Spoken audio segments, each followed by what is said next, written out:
Hello my viewers, welcome back to the channel. By the video title, you know what this video is about. Today we're discussing, of course, some NFL news and updates. Got some more stuff. Cam Heyward will be the first topic I discuss and dive into, as you've probably seen from the title and the thumbnail. Cam Heyward is searching for a new contract. So he's trying to get more money. Not an extension, but he's trying to get more money like that. So I don't know if they're going to try to like add more to this year and next year and try to maybe void the contract out and do something different, a new restructure. Or what they're going to do, they're going to make his contract just the rest of this year and next year fully guaranteed to give him that extra money. I don't know what they're going to do, but they say Cam Heyward could possibly hold out in the regular season. And I hope they don't do that, because it'll become a distraction. And you know, the Steelers, you know, they try to do it, they pride themselves in stopping distractions and stuff. We've seen a lot of different players who was on the Steelers team, who was big time players, and like Le'Veon Bell, Antonio Brown come to mind, and now they're gone. Of course, they was gone like that. Even when it was at their peak and their prime, still it was gone, because the Steelers, you know, want volunteers, not hostages. That's Coach Tomlin catchphrase, and Cam Heyward knows that. You want volunteers, not hostages. You want people who are buying in, people who want to be here, and also you want to kind of silence all the noise. Now, I think Cam Heyward wants to be a Steeler, of course, but you also want to silence the noise and make sure it will become a distraction when you're trying to get to your destiny of winning the Super Bowl. And the Steelers got a big time shot of competing. I'm not saying they win the Super Bowl, but competing to get there to the Super Bowl with this new team they have, the defense they have, of course, and the pieces they have on offense they added, and then the new look team and just the energy and everything around the team just feels different like that. The essence of the team just feels better. So they have a better chance of getting back to the promised land in football, which is the Super Bowl. So we'll see what happens, but hopefully they can figure this out with Cam Heyward. I see some fans said trade him. That could possibly happen. But I don't think the Steelers will trade Cam Heyward, but it can possibly happen. You never know. This NFL is a not for long league. That's what it stands for, not for long, because things can happen. You might think things going one way and then it switches up. But Cam Heyward, this story, he said he asked for this back in February. We didn't really hear anything about this at all like that. We just until recently. I don't know if you like seeing what TJ Watt got recently. He was like, dang. I don't know if you guys ever seen that RDC World meme, like, give me what Lee got. He said, give me what TJ got. Give me what TJ got. I want a piece of that. 25% what he got or something. I don't know. I think he's getting paid like $14 million a year this year, which is I don't know where that ranks at the top D lineman. I have no idea, but maybe he's looking to get maybe 17, 18 mil, or maybe up it to 20 mil a year like that for this year and next year. I don't know what's exactly the asking price and what's the numbers is fully, but we'll see what happens according to the situation. Let me know down below what you guys think about that.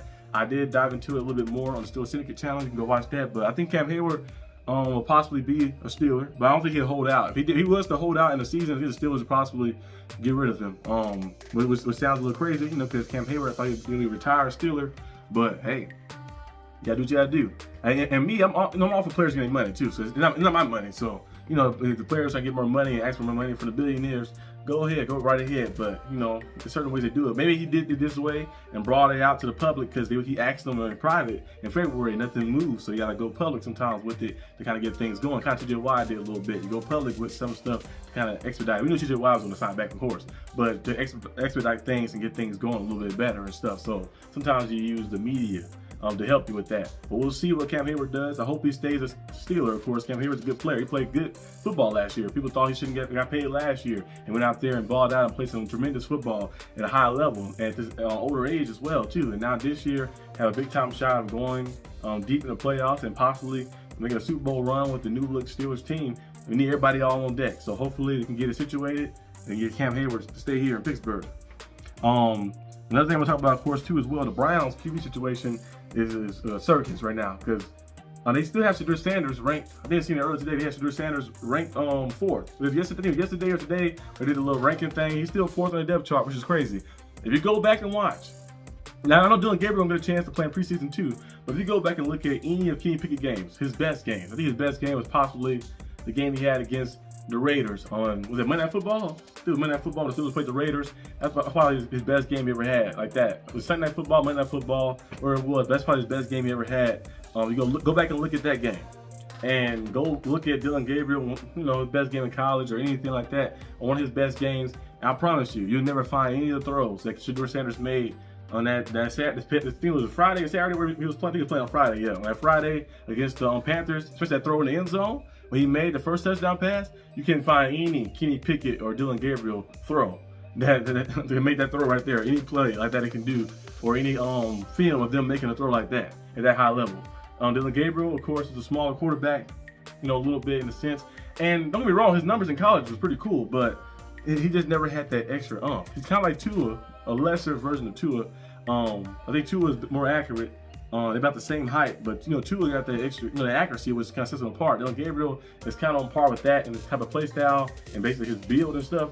And I feel like it was a reach for them to get him in the 3rd round because he was going to still be there. I promise you, he was going to still be there by 6th round, around that range or something. But you got Dylan Gabriel, so now they got to force themselves to like Dylan Gabriel because they have to, they can draft him high up, so they have to go out there and give him opportunity. Now I hope he does well. I don't want to put him right downfall, but I just feel like Shedeur Sanders being forced, he should at least be number 2. And Kenny Pickett, I'm a Steelers fan. I've seen Kenny Pickett, and Kenny Pickett had a lot of weapons in Pittsburgh and had many opportunities and chances in Pittsburgh, and he just couldn't get it done. He ran away because he couldn't beat out Russell Wilson, who was his arm falling off the bone, coming off that season, the bad year with the Broncos, and then a year that was all right with the Broncos. He couldn't beat that Russell Wilson, so he left and went to play with the Eagles and stuff as well. So Kenny Pickett, I've seen that every aspect of him. We've seen him in college. He had one good year in college, was the last year. People kind of overhyped it and boosted it a lot, and then he got to the NFL, and we've seen some flashes here and there, but he was just very inconsistent.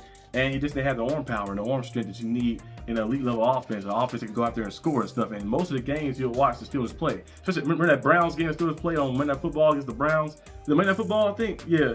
And the Steelers defense outscored the offense. It was multiple games that happened like that when Kenny Pickett was the quarterback and the Steelers defense outscored the offense. And Kenny Pickett, they won the game in spite of Kenny Pickett instead of because of Kenny Pickett. I know he had those game-winning drives. He said, he had 7 game-winning drives that year, which was cool. But like I mentioned before, too, I was like, well, if you look at those games, it really came. He had the game when he scored the last touchdown for our offense. Help lead that. He didn't score the touchdown, but they helped lead that. The running back ran it in. Najee Harris got it in, or something happened, or maybe threw one and got it in. But the defense came down to getting the stop. They get a turnover, like that stopping the opposing team offense. They get a turnover or stop, or get a sack, or get something to stop the opposing team. So really, you can count that as a game-winning drive, but really not a game-winning drive. It's more of a game-winning stop by the defense.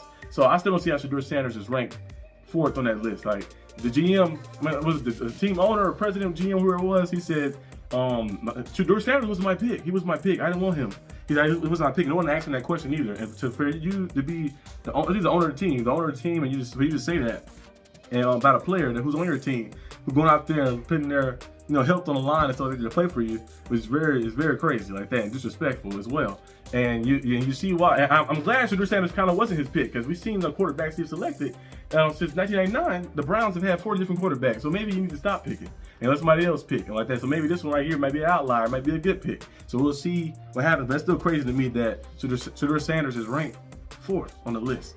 Out of all those quarterbacks, I feel like he should be 2nd. Joe Flacco, we know, is the veteran, he'll be the starter. I think Shedeur Sanders should be 2nd, and Dylan Gabriel, Kenny Pickett, they can be wherever you want to put them at the end. But it's still crazy. But they're gonna see in due time. You had Panthers fans was celebrating with Shedeur Sanders out there in the crowd, and people like seeing how him go out there success. They was hoping that it was apparently his downfall. They was hoping that he played bad, so he could be like, well, this is why we did this. But now eventually you can't deny it. We see the players. I remember like when he got drafted, all the players of the team was saying congratulations to him, and no one said congratulations to Dylan Gabriel. And you see Myles Garrett and all the veterans of the team, Denzel Ward, having a good connection and a good relationship with them. There's a reason for that, because they know, the players know who the best quarterback is, like that. You'll see many times before, like when you see players be like, they know who the best quarterback or the best player, the best option is to go with, like that. And then for the coach to kind of say, okay, put your pride aside and your ego aside and go out there and play the best man. So we'll see what happens. But seeing, of course, something else as well. We've seen some trade rumors, of course, of Tyreek Hill, different landing spots for him. We keep seeing that about his future, like where he's going to be and where he's going to end up, of course, as well. I don't know exactly where Tyreek Hill will go. I've seen from the Patriots, I've seen from the Chiefs, I've seen all types of teams like that being a team that be interested in bringing in, of course, Tyreek Hill if the Dolphins was to trade him away.